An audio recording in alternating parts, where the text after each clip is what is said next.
여의도 사거리에서 멈춰선 순간 한국 생활을 시작한 건 8월이었다. 한여름 가장 뜨거운 계절이었다. 서울 여의도 처음으로 큰 도시에 나와 사거리 신호를 기다리던 순간을 아직도 잊지 못한다. 그날 나는 멈춰 서 있었다. 사람들 사이에 섞어서 아무 말도 못하고 세멘트 도로에서는 열기가 부글부글 올라왔다. 마치 땅이 끓고 있는 것 같았다. 숨이 막히는 느낌이었다. 왜 이렇게 더워? 단순한 더위가 아니었다. 지금까지 살면서 뜨거운 무더위 처음 경험했다. 공기 자체가 달랐다. 주위를 둘러보니 3차선 도로엔 차들이 빽빽하게 서 있었다. 끝이 보이지 않을 정도였다. 신호가 바꾸기를 기다리는 그 짧은 시간, 나는 눈을 어디에 둬야 할지 몰랐다. 고개를 들어보니 높은 건물들이 하늘을 향해 쭉 뻗어 있었다. 처음 보는 풍경이었다. 그 순간 마음속에 한 생각이 스쳤다. 여긴 완전히 다른 세상이다. 북한에서는 이런 풍경을 본 적도 없었다. 차도 많지 않았고 도로도 이렇게 복잡하지 않았다. 대신 공기는 맑았다. 하늘이 더 가까운 느낌이었다. 평양 거리에는 버드나무가 길게 늘어져 있었다. 바람이 불면 잎들이 살랑살랑 흔들리던 그 모습이 떠올랐다. 그곳은 조용했고 이곳은 너무나 바빴다. 여의도 사거리에서 나는 두 세계 사이에 서 있는 기분이었다. 한쪽은 내가 살아온 익숙한 삶, 다른 한쪽은 이제 내가 살아가야 할 새로운 세상. 차들이 움직이기 시작했고 사람들도 자연스럽게 길을 건넜다. 하지만 나는 그 자리에서 한 박자 늦게 움직였다. 아직 마음이 따라가지 못했기 때문이다. 그날 이후로 나는 조금씩 배워가고 있다. 이 빠른 도시의 리듬을, 이 복잡한 세상의 흐름을. 처음엔 낯설고 두려웠지만 지금은 안다. 이곳이 내가 살아갈 곳이라는 것을. 그리고 그날 여의도 사거리에서 나는 새로운 삶 앞에 처음으로 멈춰섰다. 오늘도 북한 땅을 향해 조선어 스터디 성경을 담대하게 낭독하겠습니다. 룻기 1장. 나오미와 룻. 시사들이 세상을 다스리던 시대에 나라에 기근이 든 일이 있었다. 그때 유대 베들레헴에 함께 살던 한 사람이 모압 시골에 가서 몸부쳐 살려고 아내와 두 아들 거느리고 길을 떠났다. 그 사람의 이름은 엘리멜렉이며 아내는 나오미, 두 아들은 말론과 기론이었는데 그들은 유대 베들레헴 태생으로서 에브란 집안 사람들이었다. 모압 시골에 가서 얼마 동안 지내다가 나오미의 남편 엘리멜렉은 아내 나오미와 두 아들을 남기고 세상을 떠났다. 그 뒤 두 아들은 모압 여자를 아내로 맞았는데 하나는 어루바요, 다른 하나는 르시였다. 거기서 10년쯤 살다가 말론과 기론 두 사람도 세상을 떠났다. 이리하여 나오미는 남편을 여인 데다 두 아들마저 잃고 말았다. 그 무렵 여호와께서 당신의 백성을 돌보시어 풍년이 들었다는 소식이 모압 시골에 들려왔다. 나오미는 그 소식을 듣고 두 며느리와 함께 모압 시골을 떠나 고향으로 돌아가기로 하였다. 나오미는 두 며느리를 거느리고 살던 고장을 떠나 유대 지방을 향하여 길을 떠나가다가 두 며느리에게 이제 친정으로 들어갈 거라고 하며 이렇게 말하였다. 너희가 죽은 내 아들들과 나에게 그토록 고맙게 해 주었으니 여호와께서도 그처럼 너희를 보살펴 주기를 바란다. 너희들 다 새 남편을 맞아 보금자리를 꾸밀 수 있게 해 주시겠지. 그리고는 두 며느리를 끌어안자 두 며느리는 울음을 터뜨리며 말했다. 안 됩니다. 저희는 어머님을 모시고 어머님 결의의 품으로 돌아가겠습니다. 너희는 돌아가야 한다. 애들아, 어쩌자고 나를 따라가겠다고 하느냐 하며 나오미는 며느리들을 타일렀다. 내 태중에 너희 남편이 될 자식이라도 있는 줄 아느냐. 아가, 어서 돌아들 가거라. 나는 이렇게 늙고 이젠 재혼할 수도 없는 몸이다. 나에게 무슨 희망이 더 있겠느냐. 오늘 밤이라도 내가 남편을 맞아 자식을 낳는다 하자. 그것들이 자랄 때까지 기다릴 수 없지 않겠느냐? 그걸 바라고 재혼도 하지 않고 어떻게 지낼 작정이냐? 아가, 그건 안 될 말이다. 제발 나를 더 괴롭히지 말아다오. 나는 이처럼 여호와께 얻어맞은 신세란다. 그들은 다시 소리내 울었다. 그리고 오르바는 시어머니를 껴안고 작별 인사를 하고 나서 자기 결에게로 돌아갔다. 그러나 롯은 시어머니 곁을 떠나려 하지 않았다. 나오미가 다시 타일렀다. 보아라, 네 동서는 제 결의와 제 신에게 돌아가지 않았느냐. 그러니 너도 네 동서를 따라 돌아가거라. 저에게 어머님을 버려두고 혼자 돌아가라고 너무 송화하지 마십시오. 하며 롯이 말하였다. 어머님 가시는 곳으로 저도 가겠으며 어머님 머무르시는 곳에 저도 머물겠습니다. 어머님의 결례가 제 결례요. 어머님이 하나님이 제 하나님이십니다. 어머님이 눈 감으시는 곳에서 저도 눈을 감고 어머니께서 같이 묻히렵니다. 어떠한 일이 있어도 안 됩니다. 죽음 밖에는 아무도 저를 어머님에게서 떼어내지 못합니다. 이토록 끝내 따라 나서겠다고 버티니 나오미는 더 할 말이 없었다. 그리하여 둘은 길을 떠나 마침내 베들레헴에 다다랐다. 두 사람이 베들레헴에 들어서는 것을 보고 아낙네들은 이 사람이 나오미 아니냐 하며 떠들썩했다. 그러나 나오미는 그들에게 이렇게 말했다. 이제 나를 나오미라고 부르지들 말아요. 전능하신 이가 나에게 쓰라림을 가득 안겨주셨다오. 그러니 나를 마라 쓰라림이라고도 불러주시오. 떠날 때는 아쉬운 곳 하나 없었지만 여호와께서는 나를 빈손으로 돌아오게 하셨다오. 어찌 나를 나오미라 부르시오. 여호와께서는 나의 허물을 들추어내셨다오. 전능하신 이는 이렇듯이 나에게 불행을 안겨주셨다오. 이렇게 나오미는 모압 시골을 떠나 모압 사람인 며느리를 롯을 데리고 돌아온 곳이다. 그들이 베들레헴에 도착한 것은 보리를 거두어 들일 무렵이었다. 룻기 2장. 룻이 보아스를 만나다. 나오미는 남편 쪽으로 친척이 한 사람이었다. 그는 엘리멜렉의 일가로서 유력한 재산가였는데 이름은 보아스라 했다. 하루는 모압 여자 룻이 나오미에게 청했다. 저를 밭에 나가게 해 주십시오. 행여 무던한 사람이라도 만나면 그의 뒤를 따르며 이삭이라도 주어 오고 싶어요. 나오미가 룻에게 허락을 내렸다.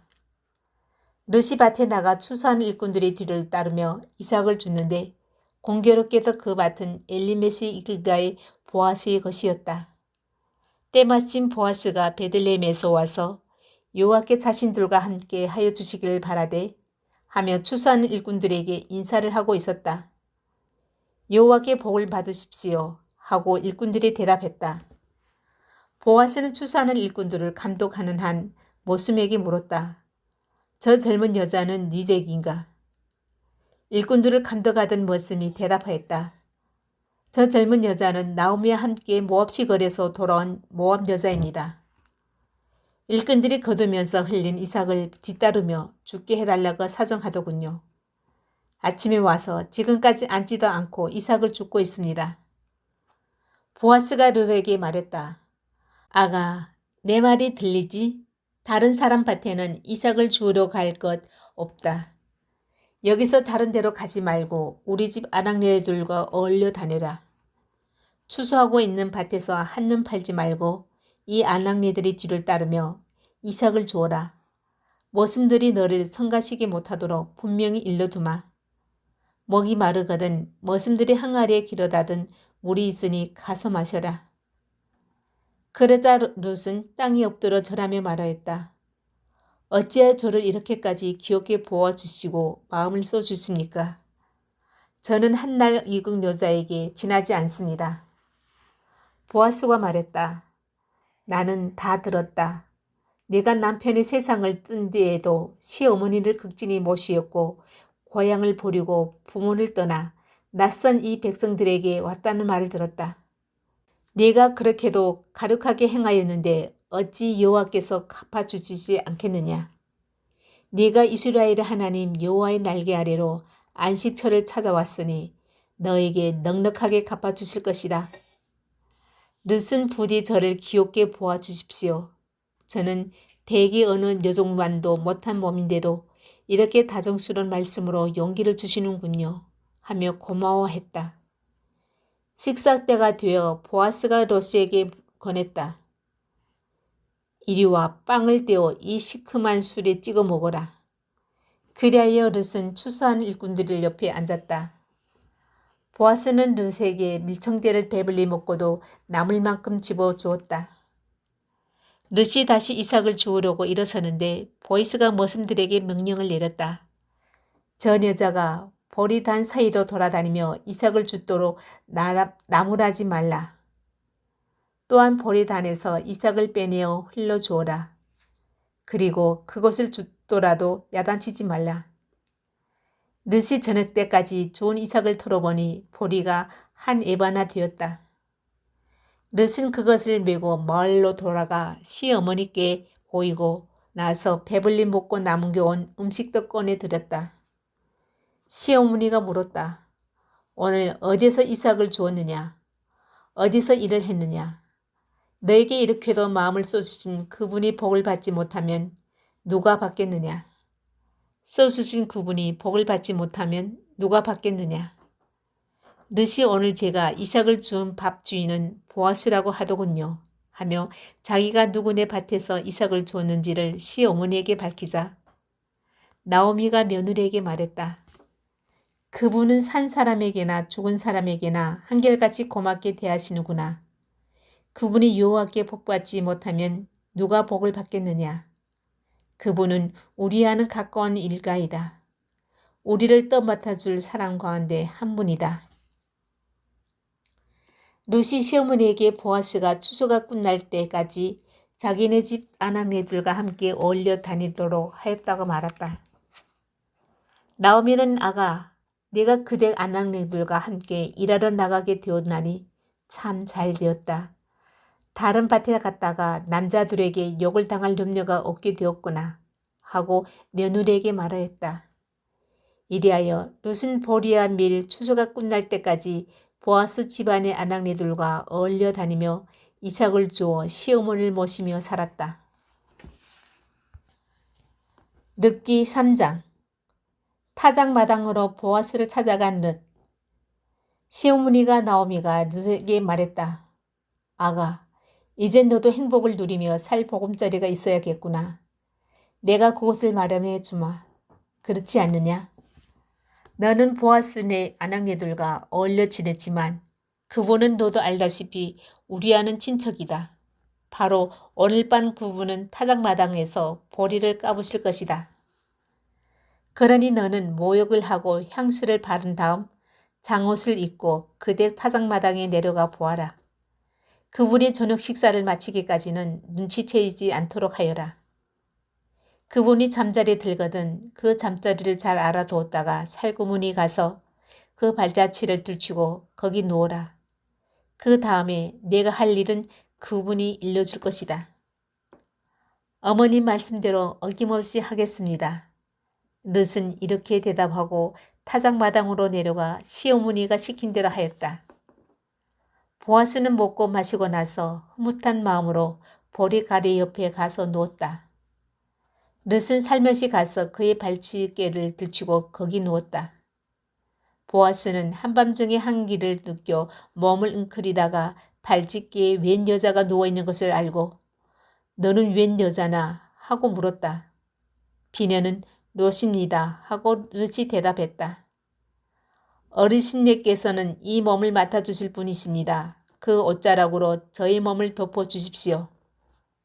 아가, 여호와께 복을 받아라 하고 보아스는 말했다.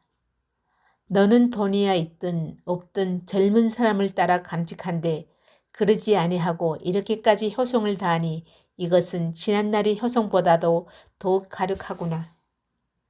아가, 걱정하지 말아라. 네가 무엇을 원하든지 내가 다 들어주마. 네가 국센 여자라는 것은 이 성 안에 사는 내 게르치고 모르는 사람이 없다. 너를 맡아줄 의무가 나에게 있는 것이 사실이지만 너한테는 나보다 더 가까운 친척이 또 있다. 이 밥은 여기서 지내거라. 내일 아침에 그가 너를 맡겠다고 나서면 좋다. 그가 너를 맡은 것이다. 만일 그가 싫다고 하면 내가 반드시 너를 맡아주겠다.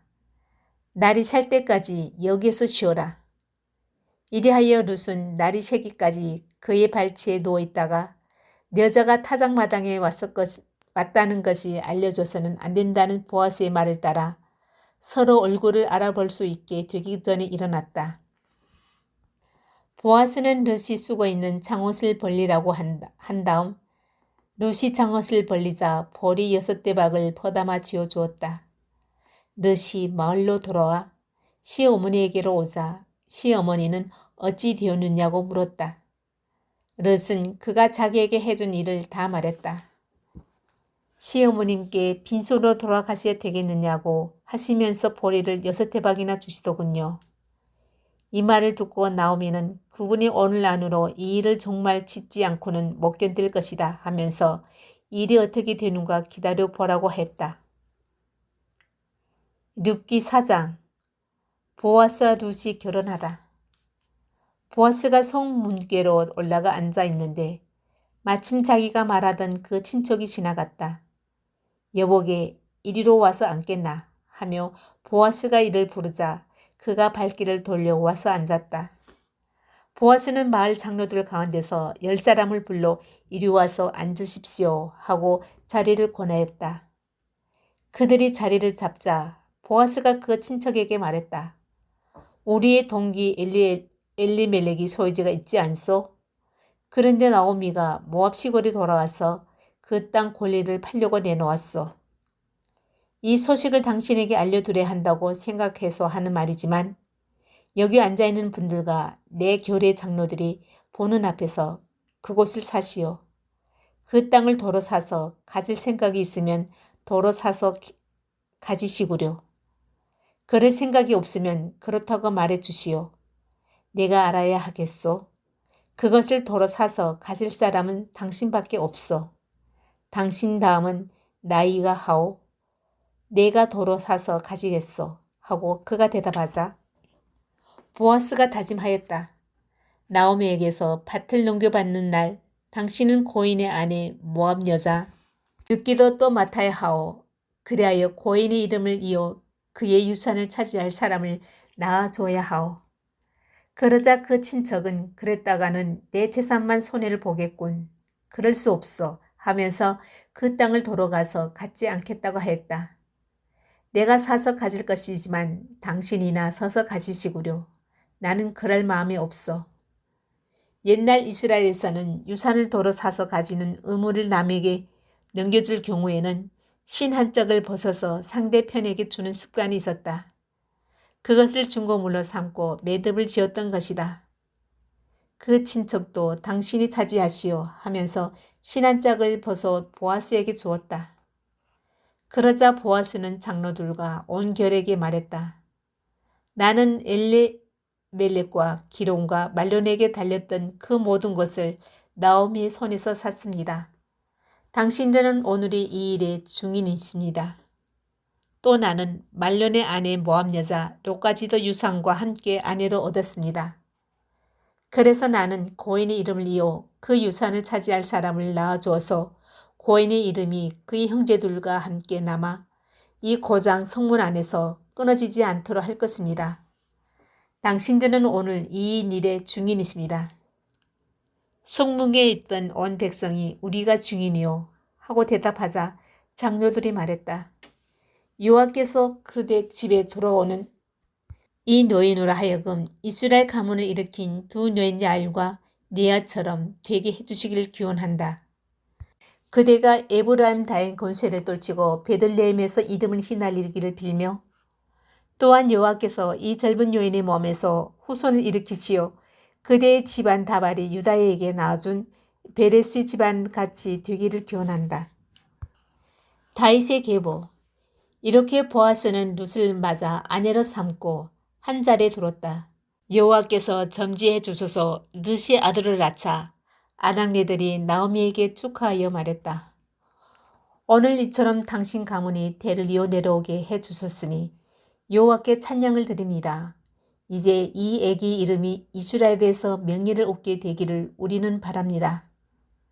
당신을 그토록 사랑하는 며느리가 낳아준 아들 7보다 더한 며느리가 낳아준 아들이니 이제 그가 당신에게 살 맛을 되돌려주고 그 후를 공양해 주실 것입니다. 나오미는 그 아기를 받아 품에 안고 자기 자식으로 길렀다. 이웃 아낙네들은 나오미가 아들을 보았구나 하며 그 아기에 오벳이라는 이름을 지어주었다. 그가 바로 다윗의 할아버지요 이새의 아버지였다. 베레스의 계보는 다음과 같다. 베레스는 헤스론을 낳았고 헤스론은 람을, 람은 암미나답을, 암미나답은 나손을, 나손은 살몬을, 살몬은 보아스를, 보아스는 오벳을, 오벳은 이새를, 이새는 다윗을 낳았다.